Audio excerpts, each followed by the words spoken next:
Continuando a nossa aula sobre os casos de antinomias da jurisprudência. Agora o caso 5 e último caso, que foi trabalhado na apostila de vocês. Nós vamos tratar de uma situação de direito civil e de direito processual civil do STJ, tá? É um processo de Goiânia e nós vemos consulta pública também. E nós vemos um caso que foi analisado de antinomias resolvido pela especialidade. A maior parte dos casos que você encontra na jurisprudência são de antinomias envolvendo questões do critério da especialidade. Algumas do cronológico, é difícil encontrar outras situações.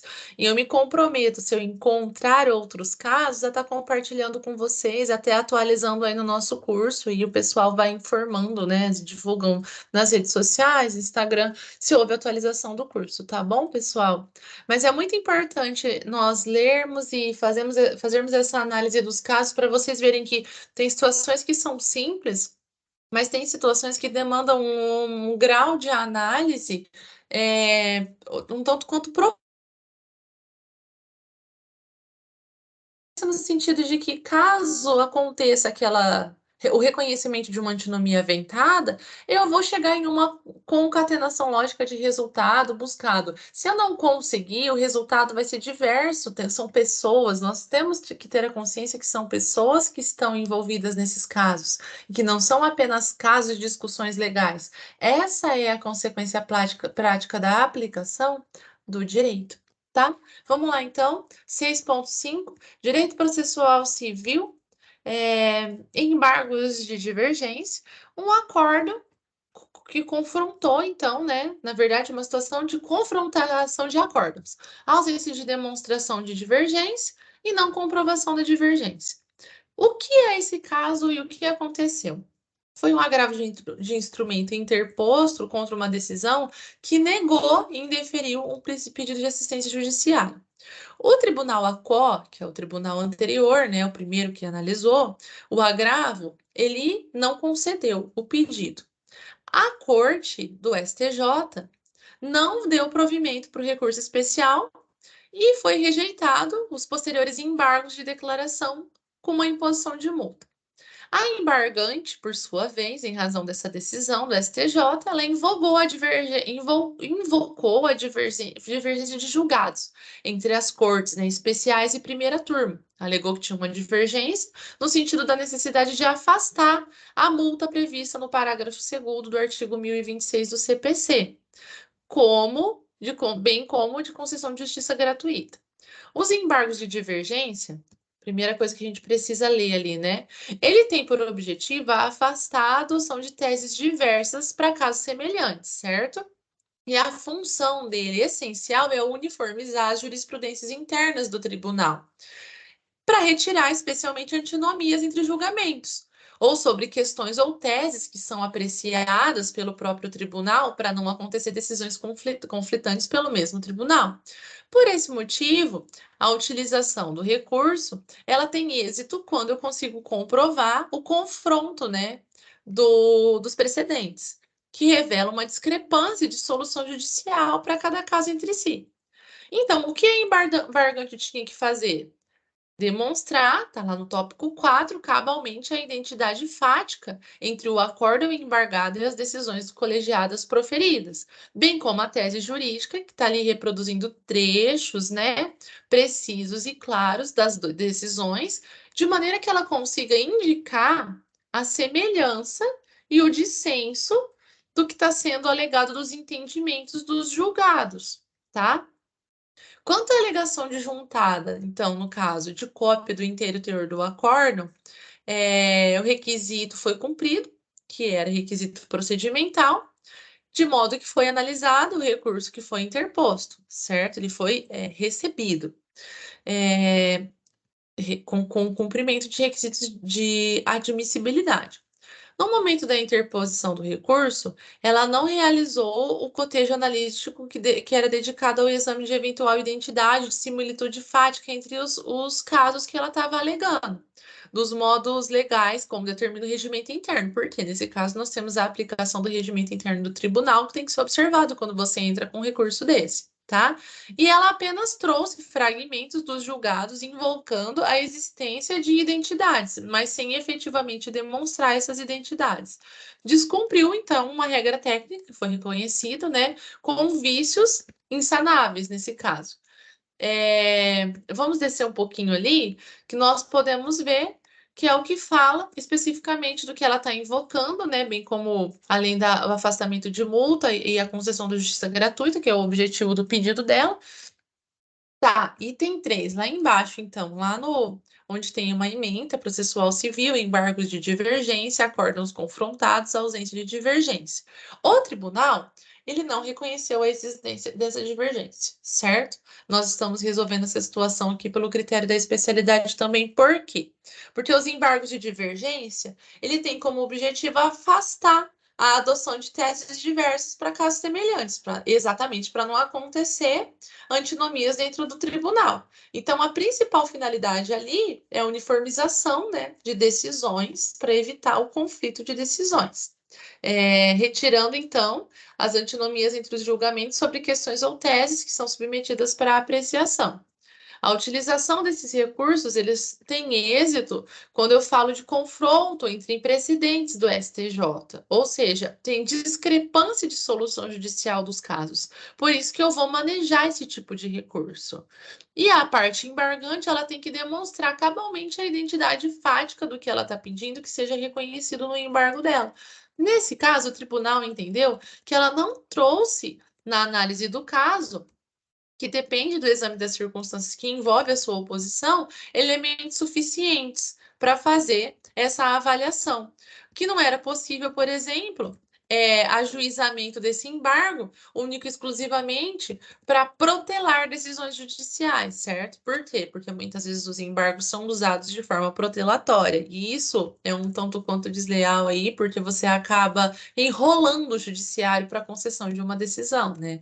Então, na análise do julgado, e quem fez o relatório foi o ministro Francisco Falcão, que foi o relator desse caso, que discute a existência da divergência.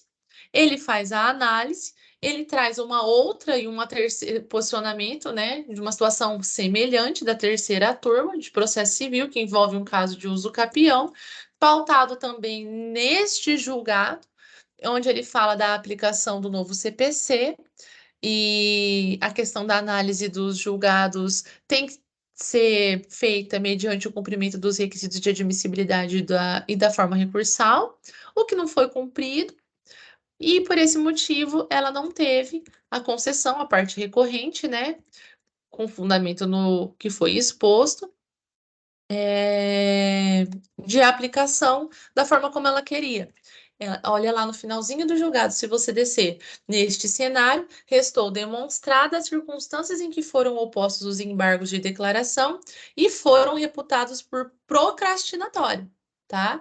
Restando inequivocamente demonstrado que não teve como propósito adiar, delongar, postergar, protrair qualquer provimento jurisdicional dos autos, estando perfeitamente delineado os motivos que ensejaram o manejo do remédio processual inequivocamente adequado e próprio ao caso em testilha, motivo pela qual não pode ser aplicado multa. Então, a multa foi afastada, tá?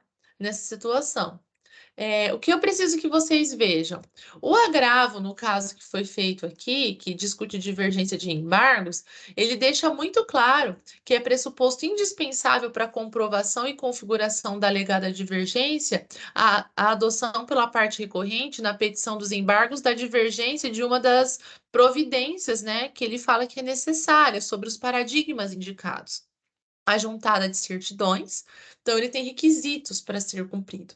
A apresentação das cópias do inteiro do teor dos acordos apontados, que foi o que não aconteceu, a citação dos repositórios oficiais autorizados ou credenciados, que achem, né, publicado, inclusive as mídias eletrônicas, esse julgado, a reprodução de julgados disponíveis na rede mundial de computadores, que no caso pode ser encontrado na internet, com a indicação da respectiva fonte da internet, se for uma situação de citação eletrônica.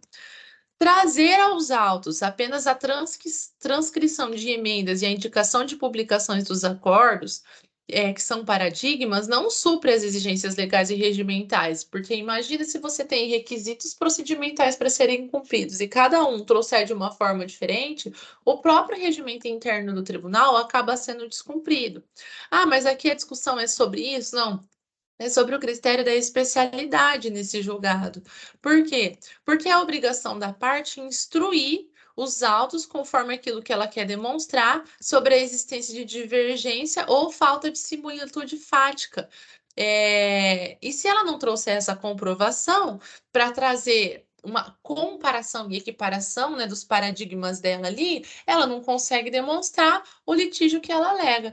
E é o que o tribunal entendeu aqui, negou provimento ao recurso, porque ela não trouxe, né, meios na análise do caso desses embargos ou circunstâncias que pudessem, de uma forma clara e inequívoca, demonstrar, por exemplo, que esse recurso ele estava sendo utilizado para trazer uma divergência e para possibilitar a análise individualizada dos casos, né? Nesse caso, nós vamos utilizar o critério da especialidade, nós vamos utilizar os critérios que mais se adequarem ao caso em concreto, mas nós também precisamos ter ciência que é obrigação da parte trazer os elementos de recurso para que o tribunal possa fazer a análise, senão sequer a análise eles vão fazer. O julgador, então, é o ministro Humberto Martins, é de 2020, Brasília, esse julgado. E agora eu chamo vocês para a gente começar a análise das questões que eu trouxe. Vamos lá, análise de questões, que é o nosso próximo tópico. É muito importante você fazer a análise das jurisprudências, ter conhecimento da disciplina e fazer a análise das questões, porque as questões é o que vai te possibilitar entender como é cobrado esse conteúdo, se o seu objeto é concursos ou provas de OAB, tá? E essas questões foram todas retiradas de provas de concurso.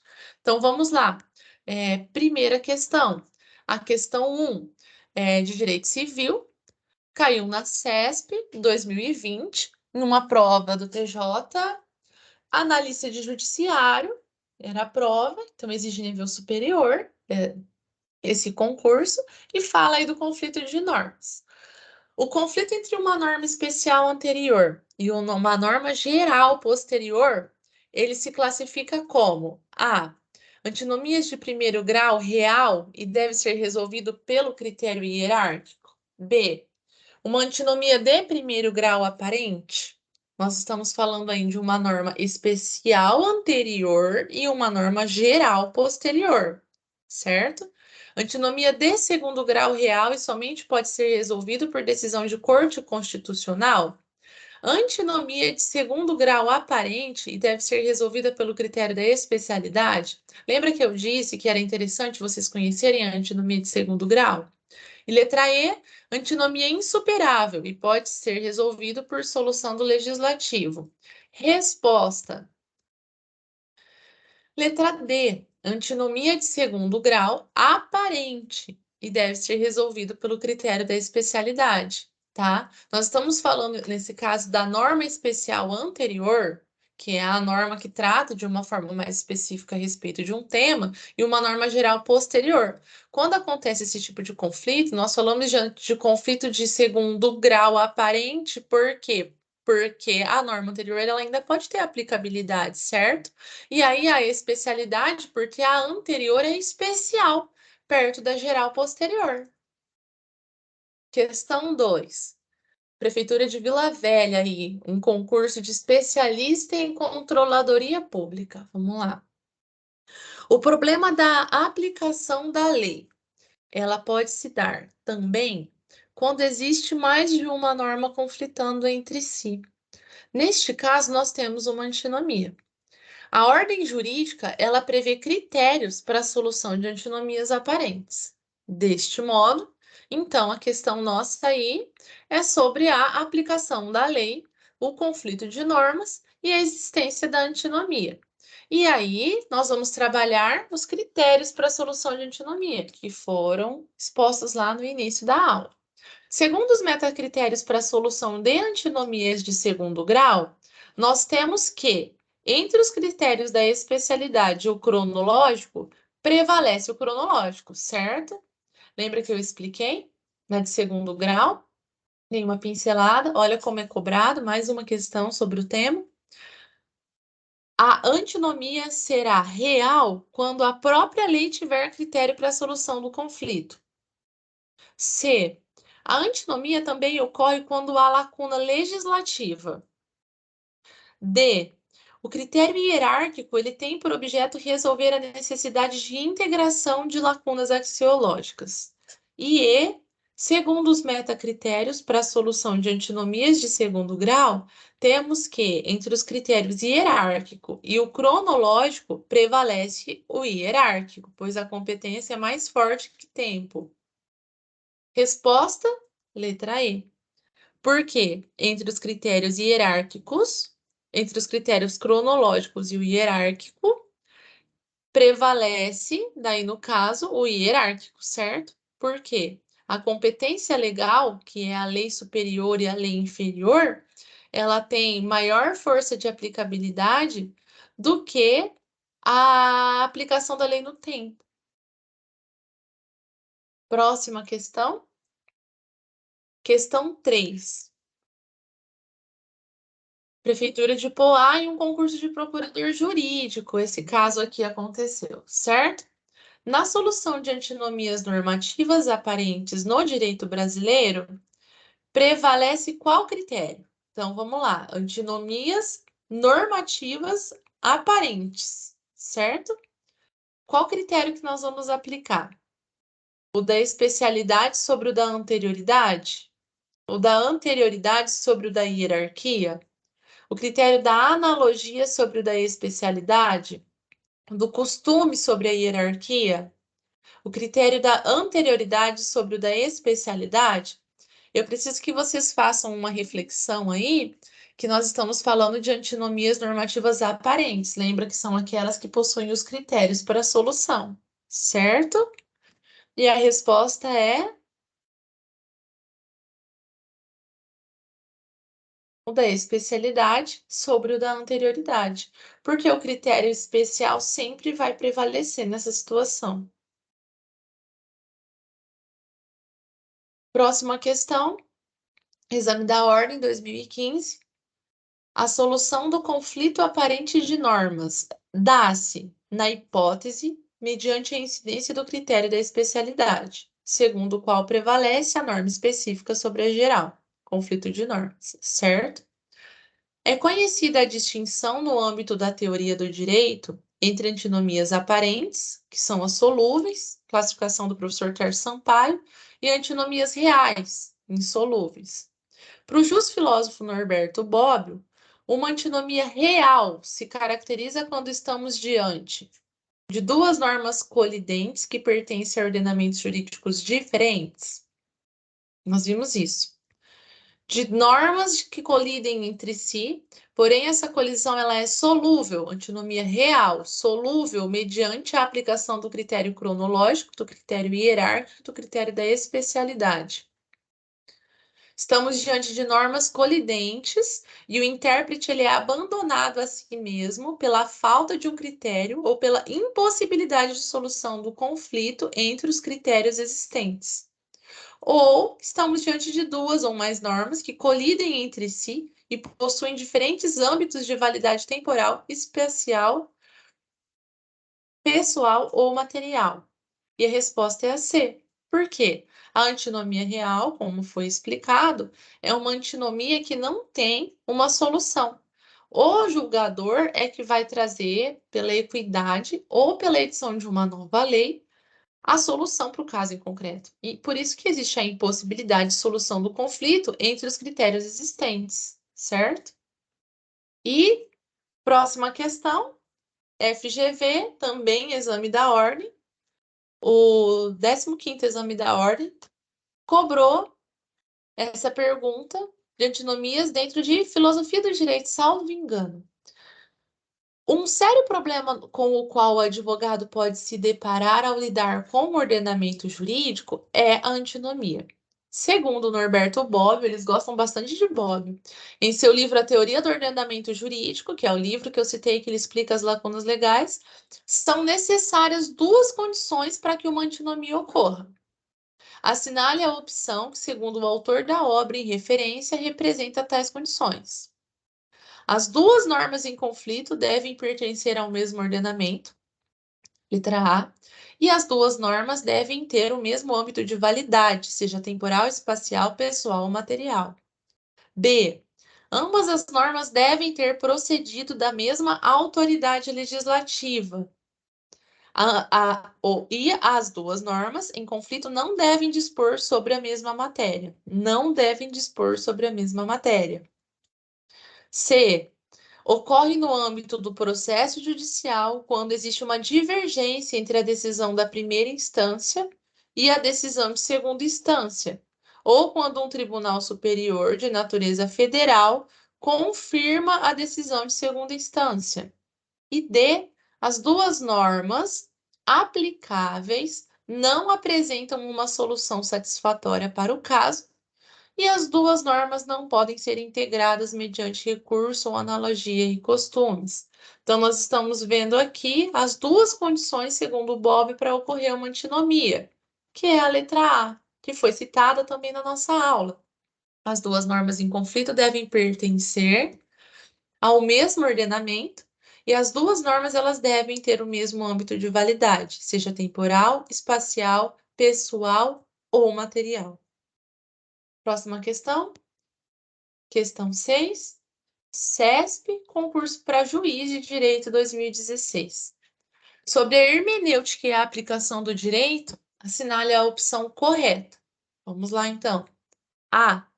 Diante da existência de uma antinomia entre dois dispositivos de uma lei, a solução do conflito é essencial à diferenciação entre antinomia real e antinomia aparente, porque reclamam do intérprete solução distinta. Parece correto. Os tradicionais critérios hierárquicos cronológicos da especialização são adequados à solução do confronto caracterizado como antinomia real, ainda que ocorra entre princípios jurídicos. Como antinomia real, a técnica da subsunção é suficiente e adequada à hipótese que envolve a denominada eficácia horizontal de direitos fundamentais nas relações privadas. A subsunção ela é suficiente. Diante da existência de uma antinomia entre dois dispositivos de uma mesma lei, então nós estamos falando de dispositivos da mesma lei, antinomia, o conflito é resolvido pelo critério da hierarquia ou sucessividade no tempo. Os dois dispositivos são da mesma lei.